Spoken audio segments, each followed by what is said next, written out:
So I Okay. am Kenna Lee. I have known Solomon since I was one of the people who first interviewed him for a job here at Memorial Hospice, where he's been working ever since. How long have you been working here, Solomon? 5.5 years.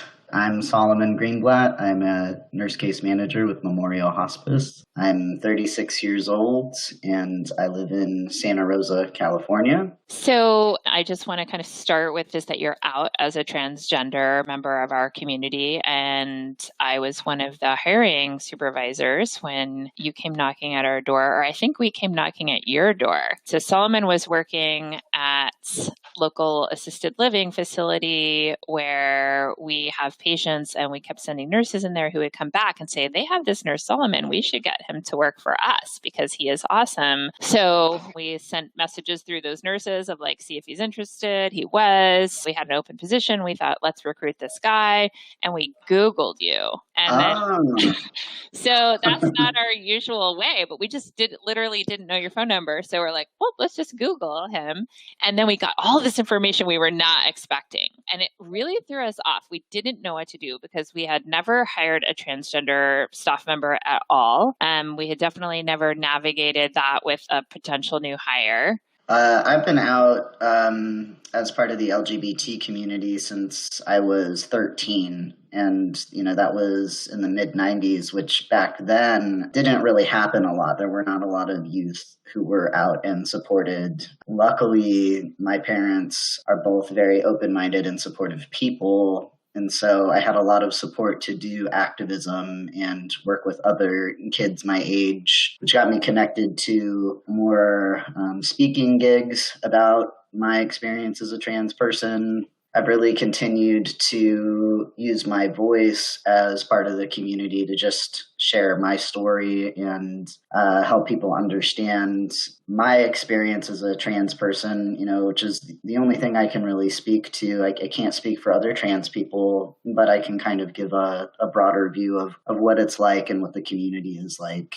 Bringing you on board was a little bit fraught. So myself and the other supervisor who were kind of pursuing you to come join our staff, both of us felt very queer friendly, and I'm a lesbian, so I identify as part of the same community, but we actually weren't sure whether our organization, which was St. Joseph at the time, was going to be a friendly environment for you. And we noticed things that we had never noticed before, like we had male bathrooms and female bathrooms. We hadn't really even thought about the fact that that was completely unnecessary because they were all single stall bathrooms.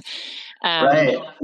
But we literally didn't know whether people were going to be really awkward, even though we have employed so many lesbians over the years, I can't even count them on all my fingers and toes. We weren't sure what kind of environment we were inviting you into because we hadn't watched anyone try to navigate it before. And while we knew that a lot of people here have good intentions, we thought, oh my gosh, there's going to be so much awkwardness. People aren't going to know what to say. Is this really like this brand new employee's job to like educate everybody about trans issues and how we're supposed to interact with him? And do we tell people? Do we not tell people? So what was it like to step into our organization?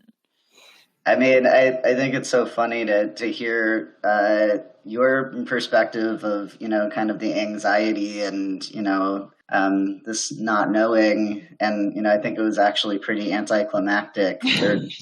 There were no bumps with me in the hiring process. At no point have I felt discriminated against at the hospice at all, or really in the St. Joseph health system. Nowadays, the idea of being non-binary is becoming more public. I would say, that has been harder for people to adjust to rather than somebody like me who strongly identifies as a man.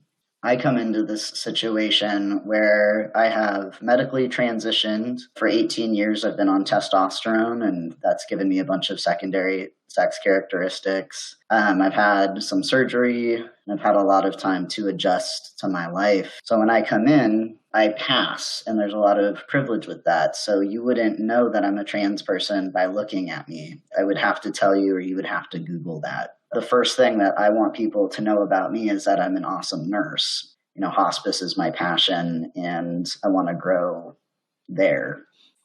Well, I just want to thank you for your courage. I know that you acknowledge your privilege, but that you have the courage to use that privilege to help other people and to help us grow and just to make us more of a family by being your whole real self with us and allowing all of us to be our whole real selves with all our vulnerabilities too with you. And just so happy that we have you as part of our family and that you've spent this 5.5 years and that you're never going to leave us. So thank you. And thank you for doing this session today.